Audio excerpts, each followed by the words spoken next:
ሰላም የኔ ሙያ ቤተሰቦች እንዴት ናችሁ? እንዴት ከርማችኋል?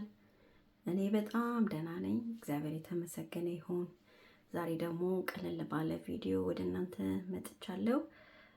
በቤታችን ለቁርስ ወይም ደግሞ ቁርስም ባይሆን ደግሞ ቀለል ያለ ምግብ ተመግቦ ለመዋል የሚያስፈልገን ዛሬ የምንሰራው ሙስሊ ነው።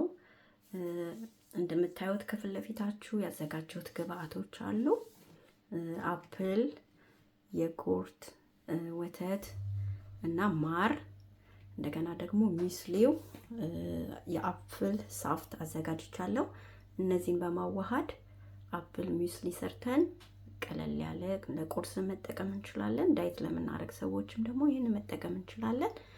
ይህን ቪዲዮ አይታችሁ ከወደዳችሁት ላይክ፣ ሼር፣ ሰብስክራይብ አድርጉን። ሀሳብ አስተያየታችሁን ደግሞ በኮሜንት አስቀምጡልኝ። አሁን ወደ ቪዲዮ እንመልከት።